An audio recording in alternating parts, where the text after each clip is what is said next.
చాలా దారుణమైన పరిస్థితి ఈ వైసీపీ వాళ్ళ దగ్గర నుంచి కనపడుతుందండి. ఎందుకంటే గత ప్రభుత్వంలో వాళ్ళు అనుచిత వ్యాఖ్యలు, మహిళలను కించపరిచే వ్యాఖ్యలు చేశారు. ఇంకా వాళ్ళ బుద్ధి మారలేదనుకుంటా. ఈ సంవత్సర కాలంలో ఇప్పుడు ఎక్కడ అభివృద్ధి అనేది ఆంధ్రప్రదేశ్లో కనపడుతుందో అది కనపడకూడదనే ఉద్దేశంతో ప్రజల్ని ఇళ్లలో ఉంచకుండా అలజడి సృష్టిద్దామనే ఉద్దేశంతో అమరావతి మహిళల్ని ఒక వేశ్యలుగా చిత్రీకరించడం అనేది చాలా దారుణము. క్షమాపణలు కూడా చెప్పలేదు, చెప్పించలేకపోయిన యాజమాన్యం గురించి చాలా సిగ్గుపడాల్సి వస్తుంది.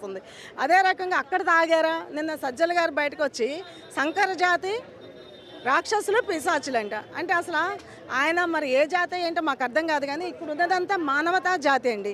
ఒక మానవత్వంతో ఉన్న మహిళలు ఇక్కడ అమరావతిలో ఉన్నారు, ఆంధ్రప్రదేశ్లో కూడా మహిళలు మానవత్వం ఉంది. కానీ వీళ్ళు మానవత్వం లేకుండా కనీసం మహిళలు గౌరవించడం కూడా చేత కాకుండా వాళ్ళు ఎమ్మెల్యేలు ఎలా అయ్యారా లేకపోతే సలహాదారులు ఎలా అయ్యారో మాకు అర్థం కాని పరిస్థితిలో ఉంది. ఇవాళ చూసుకుంటే ప్రతి ఒక్కళ్ళు కూడా బయటకు వచ్చి అదేంటమ్మా కనీసము భారతి గారు ఒక మహిళ కదా, ఆమె యాజమాన్య సాక్షికి ఆమె ఎండి కదా, ఏదైతే అమరావతి పరిసర ప్రాంతాలు ఉన్నప్పుడు తాడేపల్లి ప్యాలెస్లో ఆమె ఉన్నప్పుడు ఆమెకు సిగ్గేయట్లేదా? కనీసం ఆ సిగ్గు అనేది ఉంటే ఆమె ఇలా మహిళలకు క్షమాపణ చెప్పండి అని ఒక స్టేట్మెంట్ కూడా ఇవ్వకపోవడం చాలా శోచనీయమని ప్రతి ఒక్కళ్ళు అంటున్నారు.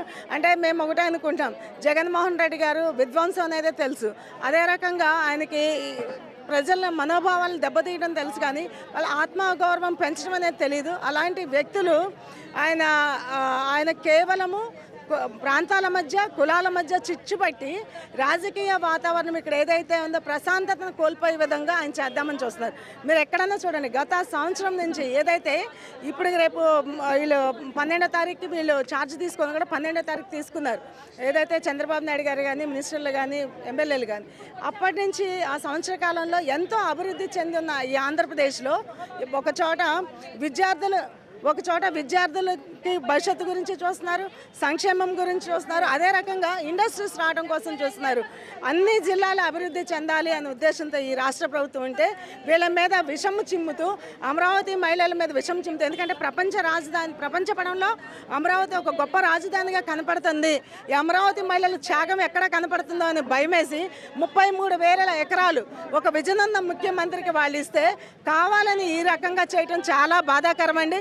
నిజంగా భారతిరెడ్డి గారు ఒక మహిళ అయితే బేషరతుగా తక్షణమే వాళ్ళ యాజమాన్యం ఏదైతే వాళ్ళ పార్టీ వాళ్ళు ఉన్నారో వాళ్ళందరితో కూడా క్షమాపణలు చెప్పించాలని మేము డిమాండ్ చేస్తున్నాము.